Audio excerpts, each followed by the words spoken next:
we are going to have a quick look at Streamlit, which is basically a Python module that you can install via pip and convert your simple Python scripts into full-fledged web applications. So let's have a look.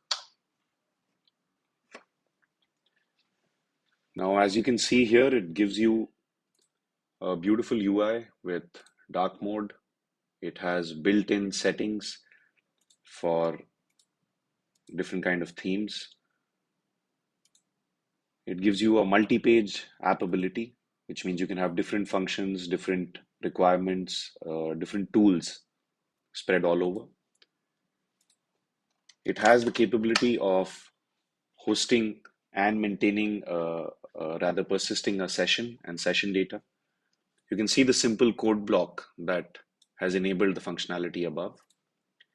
It has mapping, plotting, and various other abilities, pretty much a holy grail for data scientists trying to represent data in a easy yet fast, presentable manner. The interactability is also phenomenal because you can see a simple function that's helping us square numbers, and just with the help of a slider, we are able to activate that function. So really well thought out. You can add more to the same. You can have data frames that are either static in nature or dynamic. You can have progress bar functions that enable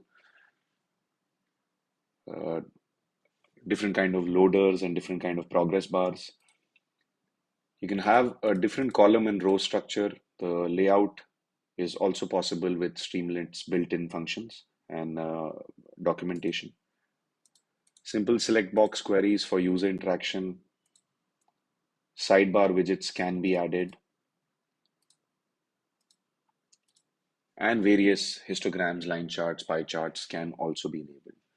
So I think it's a pretty cool tool. And if you'd like a detailed demo on building a Streamlit application using your data, let me know. I'd love to do that. Cheers.